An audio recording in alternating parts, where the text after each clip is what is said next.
Assalamualaikum warahmatullahi wabarakatuh. Salam jumpa kembali dengan channel Nur Hadi Papua. Berikut ini banyaknya permintaan tentang bagaimana pelaksanaan pengawasan pengelolaan keuangan desa. Melanjutkan video saya yang terdahulu yang tentang Siswas Keudes. Ini saya mau membimbing selain perlu untuk inspektorat, yaitu para pengawas atau auditor, untuk review kualitas belanja desa dan sebagainya yang termasuk di Permendagri nomor 73 tahun 2020. Maka ini juga bisa bermanfaat untuk para pemerintahan desa atau kampung atau nagari dan sebagainya sesuai dengan sebutan masing-masing, yaitu desa-desa atau kampung-kampung bisa melakukan penilaian mandiri, review kualitas belanja desa sebelum dilakukan oleh pengawas-pengawas yang lain, terutama APIP ya. Nah, ini saya sampaikan nanti, termasuk Excelnya nanti saya akan beri tautan untuk bisa diunduh, untuk bisa digunakan untuk melakukan review kualitas belanja desa secara mandiri oleh pemerintah kampung. Dan ini juga bermanfaat untuk inspektorat ketika melakukan review kualitas belanja desa dan sebagainya. Baik, beberapa kendala yang umumnya terjadi berbicara masalah kualitas belanja desa, yaitu pemerintah desa, kampung atau nagari atau nama lain itu kan merupakan wilayah otonom karena terbentuk dari adat istiadat atau sejarah yang turun-temurun ya, dihargai eksistensinya oleh negara.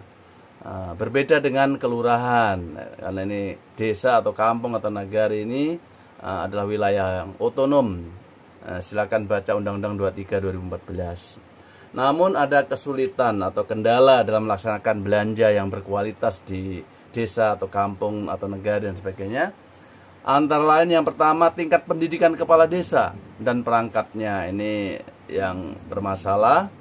Karena lebih banyak ya kepala kampung itu bukan PNS ya, serta diangkat secara adat karena ketokohan dan sebagainya, sehingga terdapat risiko, yaitu penata usahaan keuangan itu risikonya relatif tinggi ya. Nah, kadang lulusan SMP, SMA dan sebagainya, dan itu karena ketokohan atau secara adat maka bisa diangkat sebagai kepala kampung atau desa dan sebagainya. Kemudian jarak tempuh kota ke desa itu juga kadang jauh, sehingga ini mempengaruhi ketepatan waktu penyampaian laporan dan sebagainya. Jadi berbagai alasan karena jauh, nah ketepatan waktu itu juga berpengaruh di sini. Ini risiko-risiko yang biasa terjadi ya. Standar biaya lokal itu juga berbeda-beda tiap kampung, walaupun satu kabupaten itu kadang berbeda-beda. Ada yang kampung yang jauh sana ya, di perbatasan sana, ada yang di daerah terpencil dan sebagainya, sehingga ini berpengaruh pada output atau keluaran. Ada yang 100 juta itu sudah di kampung A, itu bisa karena standar biaya lokalnya cukup murah, bisa outputnya berupa apa yang lebih berharga dari di tempat yang terpencil yang susah jangkauannya, sehingga standar biayanya tinggi gitu. Itu berpengaruh pada risiko pada output atau keluaran. Kemudian sumber daya lokal terbatas, yaitu manusianya ini atau sumber daya alamnya dan sebagainya itu, sehingga dana banyak yang mengalir keluar kampung kadang, karena mungkin SDM-nya mau membuat ini tapi tidak ada tukangnya, terpaksa dari luar, yang mana dana desa atau sebagainya itu dimaksudkan untuk agar bisa memberdayakan, dimanfaatkan, menetes di kampung itu ya, seringkali mengalir keluar kampung karena orang-orangnya yang pelaksana itu berasal dari luar kampung karena keahliannya belum ada di kampung itu. Itu risiko-risiko. Dan biaya operasional transportasi untuk pengawasan kita seperti kita APIP ini dari inspektorat itu sering tidak memadai, sehingga motivasi atau apapun jangkauan karena sulit, itu kadang tidak efektif juga di situ. Nah, inilah risiko-risiko terhadap pengawasan kualitas belanja kampung atau desa. Baik, apa sih perlunya pengawasan pengelolaan keuangan desa perlunya apa? Yang pertama mewujudkan transparansi, akuntabilitas. Nah, ini transparansi, akuntabilitas agar tertib dan disiplin dalam penggunaan anggaran. Kemudian meningkatkan partisipasi dalam pengelolaan keuangan desa, karena nanti pengawasannya ada berapa? Ini ada APIP, ada camat, ada Bamus, Badan Pengurusan Kampung atau Desa, ya, dan masyarakat desa itu sendiri. Inilah pengawasan berlapis. Nah, yang paling, makanya kita harus melakukan pengawasan mandiri. Nah, ini yang salah satunya, ya.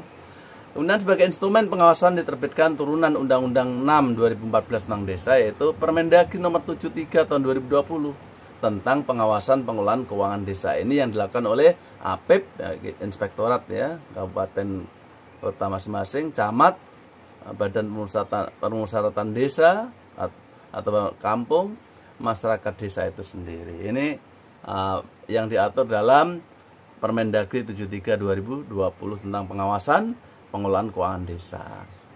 Apa yang diuji dalam pengawasan pengelolaan keuangan desa? Yang pertama, di dalam Permendagri tadi, ya, 73, evaluasi terhadap efektivitas pengelolaan keuangan desa, lingkup daerah kabupaten kota. Kemudian pemeriksaan kinerja pengelolaan keuangan dan aset. Pemeriksaan kinerja pengelolaan keuangan BUMDes, ya, badan usaha milik desa atau kampung, ya. Review atas proses evaluasi rancangan APBDes mengenai APBDes termasuk konsistensi dengan rencana kerja pemerintah kampung atau desa RKPDes, ya. Kemudian review atas kualitas belanja desa, review pengadaan barang dan jasa di desa, pemantauan atas penyaluran dana transfer ke desa dan capaian keluaran, dan pemeriksaan investigatif apabila ada aduan-aduan masyarakat. Nah, saya mau memulai dari yang paling risiko di kampung yang biasa kita temui, nomor 5 dan 6. Untuk pertama yaitu review atas kualitas belanja desa ini. Maka saya juga mendorong kepada pemerintah desa atau kampung agar melakukan penilaian mandiri atas kualitas belanja desa yang sedang saya sampaikan ini. Kemudian nanti berikutnya, insya Allah waktu ada umur panjang, review pengadaan barang dan jasa yang paling risiko. Nanti di dokumen perencanaan kita juga kalau ada waktu kita bahas, tapi nomor 5 dulu. Nah, yaitu penilaian mandiri. Jadi saya mengajak pemerintahan kampung atau desa itu melakukan penilaian mandiri terhadap kualitas belanja desa. Sebelum inspektorat turun, maka sudah melakukan penilaian mandiri. Kira-kira ada baikkah, kurang baikkah, dan sebagainya. Nah, inilah penilaian mandiri itu apa? Penilaian mandiri itu dilakukan oleh pemerintah desa itu sendiri sebelum dievaluasi atau direview oleh APIP, ya. Oleh karena itu pemerintah kampung memahami juga Permendagri nomor 73 tahun 2020 ini tentang pengawasan pengelolaan keuangan desa, agar sebelum diawasi kita sudah paham clue-cluenya, ya, apa indikator-indikator yang perlu disiapkan, ya. Kemudian menggunakan aplikasi sederhana Excel, nanti akan saya sampaikan tautannya bisa dipakai. Manfaatnya apa? Agar pemerintah kampung atau desa dapat mengusahakan nilai kualitas belanja yang baik sebelum direview atau dievaluasi oleh APIP daerah. Caranya harus mengetahui variabel kualitas belanja desa yang ada 5, nanti kita sebutkan. Mengetahui bobot setiap variabel, kemudian mengetahui cara memberikan skor dan jumlah skor, mengetahui jumlah skor maksimal, membandingkan jumlah skor dengan skor maksimal dan mendapatkan persentase dan sebutannya. Nah, prakteknya nanti seperti apa? Baik, kita lanjutkan, saudara-saudara sekalian. Variabel apa untuk menilai kualitas belanja desa? Yang pertama yaitu variabel anggaran dan realisasi belanja. Anggaran dan realisasi belanja. Anggaran kan ada di APBDes, ya, itu APBDes, kemudian di RKP, rencana kerja pemerintah desa. Anggaran yang dituangkan di situ, kemudian realisasi belanjanya bagaimana, yang anggaran tahunan tadi RKP, ya. Kemudian ketepatan waktu dalam pelaksanaan, pelaporan nanti akan kita lihat.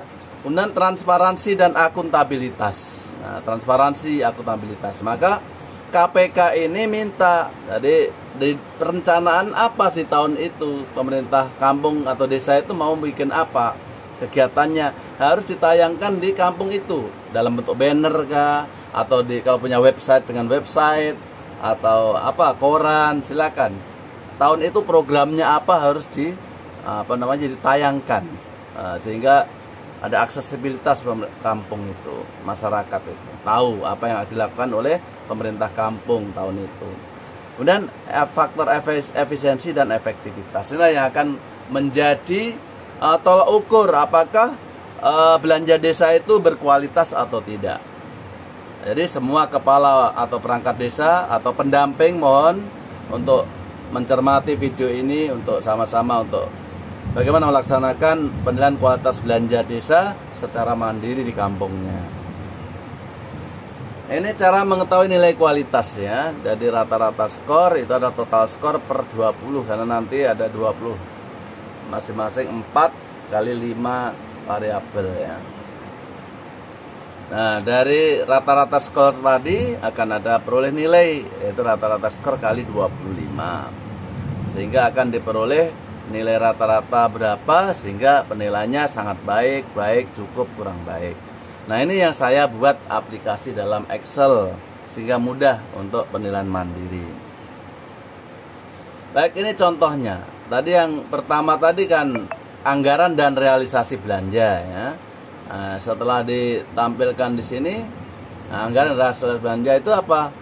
Indikatornya rasio anggaran belanja, penghasilan tetap dan tunjangan perangkat desa, dan tunjangan operasional Badan Pemusatan Desa, Bamuskam, Bamusdes, dibanding total anggaran. Jadi rasio perbandingan antara anggaran yang dikeluarkan untuk penghasilan tetap kepala kampung, ya perangkat, tunjangan perangkat, Bamuskam, Bamusdes, itu dibanding total anggaran. Jika anggaran untuk ini dibandingkan total anggaran belanja itu 25%, nilainya 4.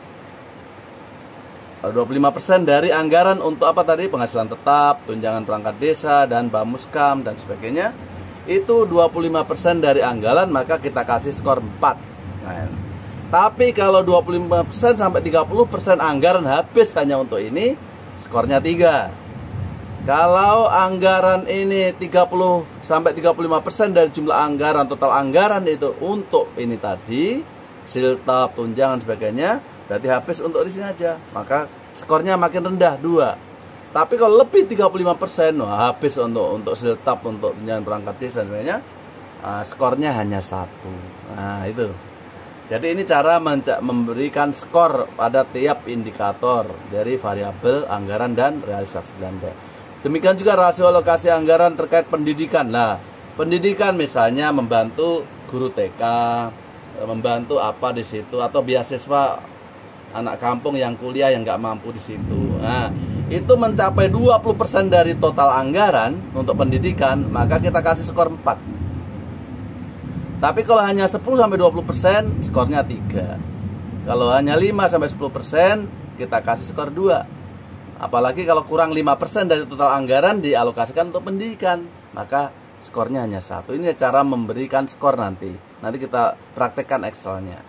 Demikian juga rasio untuk apa ini? Untuk kesehatan. Mungkin membantu puskesmas itu apa? Kalau ada puskesmas atau pustu atau posyandu ya, kader-kadernya itu mencapai 20% dari total anggaran, maka kita kasih skor 4. Dan seterusnya 3, 2, 1 apabila kurang dari 5%. Kurang dari 5% ya. Skornya 1 saja. Ini cara memberi skor. Saya tidak membahas untuk semua variabel ini, nanti panjang. Intinya caranya seperti itu, seperti variabel. Tadi masih rasio untuk pemberdayaan ekonomi, itu masih variabel anggaran dan realisasi belanja ya. Ada untuk pemberdayaan ekonomi, untuk apa ini non fisik selain bidang pemerintahan desa, itu ada skornya masing-masing dengan persentase anggaran itu. Seperti itu. Baik, variabel yang kedua ketepatan waktu, contohnya. Nah, ketepatan waktu penetapan APBDes, APBKam ya kalau di kampung, namanya kampung. Sebelum 31 Desember itu sudah ditetapkan untuk APBDes tahun berikutnya ya, sebelum 31 Desember ya, sebelum akhir tahun untuk APBDes tahun berikutnya itu skornya berapa tadi? 4. Tapi kalau sampai akhir Januari skornya 3. Penetapan APBDes sampai akhir Februari 2. Kalau sudah Februari baru ditetapkan, maka kita kasih skor 1. Nah itu penyaluran dana juga, dan sebagai ketepatan waktu pelaporan, tepat waktu skor 4, terlambat 1 minggu skor 3, dan seterusnya dan seterusnya. Itulah cara memberikan skor-skor di setiap variabel dan indikatornya. Nah, jadi variabel indikatornya. Saya tidak menyampaikan ini, nanti terlalu panjang. Nah, intinya caranya seperti itu, kita nanti praktekkan di Excel ya. Efisiensi yang terakhir, standar biaya. Efisiensi standar biaya. Jadi ada variabel, ada indikator standar biaya. Kalau standar biaya lokal terkini, ada peraturan desanya, perkam kalau di kampung. Peraturan desa, ada standar biaya situ, beli ini berapa, semen berapa, sebagainya. Ada standar dan terbaru harganya, perdesnya juga terbaru, skor 4. Ada standar biaya lokal tapi belum ada perdesnya, kita kasih nilai, ada rancangan situ tapi belum perdes, belum tetapkan dalam peraturan desa, skornya 3. Standar biaya kabupaten yang digunakan, desa tidak membuat sendiri sesuai dengan kondisi setempat, maka nilai skornya berapa? 2. Kalau tidak ada standar biaya, maka skornya 1, dan seterusnya. Swakelola, swadaya masyarakat, begitu ya. Ini contoh, termasuk efektivitas nomor 5 ini. Ada 5 variabel. Demikian kurang lebih yang digunakan untuk penilaian mandiri. Sudah ada variabelnya, ada indikator masing-masing variabel, dan cara penilaiannya, persekorannya. Yang di kolom sini nilai skornya 4, kolom sini skornya 3, 2, 1. Oke, seperti itu. Oke, kita praktekkan dalam Excel ya. Mari. Nah, ini saya sudah buatkan Excel, nanti silakan download. Ini lampiran tadi yang saya sampaikan tadi. Lampiran Permendagri tadi yang saya kutip ketika presentasi tadi ya. Ini skornya 4, 3, 2, 1. Kita sandingkan dengan ini. Ketika anggaran dan realisasi belanja, itu rasio anggaran belanja tetap, tunjangan perangkat desa, dan tunjangan dan operasional badan pemusatan desa dibanding total anggaran belanja. Misalnya untuk siltap, penghasilan tetap, perangkat, bamuskam, itu lain-lain itu. Misalnya kampung ini apa ya? Dan misalnya 30% dari total anggaran misalnya. 30% habis untuk apa tadi? Siltap. Maka skornya 3 ini. Karena antara 25 sampai 30%. Maka kita ketik di sini skor ini, yang kuning ini ganti 3. Jadi kuning ini yang kita ganti sesuai dengan kondisi. Ini bobotnya yang di sini. Oke. Nah, seperti ini 3. Untuk pendidikan dibanding total anggaran, untuk kampung ini betul 20% dari anggaran. Kalau 1 juta anggarannya di kampung itu ya sudah 200.000, berarti sudah 20%. Maka kita kasih skor 4. Nah, 4 ini 20% ya. Tapi kalau kurang ya ini ke sana skornya. Oke. 4. Nah, karena 20%. Oke. Rasio alokasi anggaran terkait kesehatan, membantu apa ya? Pustu, membantu apa? Posyandu, kader-kader itu setelah kita hitung-hitung dari total anggaran di kampung itu misalnya hanya 10% misalnya dari anggaran. Total anggaran misalnya 1 juta, baru 100.000, berarti 10%. Untuk apa tadi? Membantu posyandu, membantu apa tadi? Nah, itu berarti skornya berapa ini? 3. Ini dari ini 3, kita klik 3. Oke, dan seterusnya begitu caranya. Kita bandingkan antara apa namanya? Ini. Kita bandingkan apa yang dilakukan oleh pemerintah kampung. Pemberdayaan ekonomi dibanding total anggaran biaya. Pemberdayaan ekonomi misalnya ada pemberian modal usaha situ, atau apa yang dan sebagainya, itu misalnya di kampung mencapai hanya 5% misalnya. Nah, misalnya hanya 5%. Kan berarti 5% sampai 10% dari total anggaran, berarti skornya 2. Kita kasih 2 ini. Nah, dan seterusnya sampai ke bawah begitu caranya. Ketepatan waktu, transparansi, akuntabilitas misalnya ini enggak tepat sebenarnya. Dan selalu kita sandingkan, lihat Permendagri 70 2020 yang halaman 56 sampai 59 ini untuk pencekorannya. Nanti kita taruh di kuning-kuning ini. Nah, kuning, nanti akhirnya akan memperoleh total skor ya, seperti ini. Total skor dari yang skor-skor yang kita peroleh tadi sesuai dengan kondisi nyata berdasarkan apa tadi cara scoring dari lampiran Permendagri 70 2020 yaitu halaman 56 sampai 59. Silakan lihat, dilihat masing-masing variabel ini dan indikatornya. Ternyata total skor misalnya ini contoh saja dapat 35. Ini 35 ini otomatis karena ini sum jumlah ya, sum 35 ini otomatis nggak usah dihitung ke atas, ini sudah otomatis. Kalau begitu diganti ini misalnya ini 4 lah ya, misalnya tingkat dukungan terhadap prioritas daerah 4. Apa ini? Prioritas daerah visi misi wali kota atau bupati misalnya apa, misalnya situ pendidikan. Nah, dia bantu banyak bidang pendidikan tadi, apa tadi misalnya TK, guru TK, PAUD dan lainnya itu. Nah, misalnya kasih 4 karena dia sangat mendukung misalnya. Nanti ini otomatis akan berubah. Nah, seperti itu. Karena ini kita sudah bikin seperti ini, total skornya 37. Rata-rata skor ini sudah otomatis ke bawah ini. Nah, yaitu total skor ini per 20 sekian. Nilai atau rata-rata skor kali 25 ini, yang di atas ini kali 1,85 ini kali 25 ini, 46,27 lah. 46,25 ini setelah kita sandingkan dengan cara sebutan itu nilainya cukup. Ini juga otomatis karena kita kasih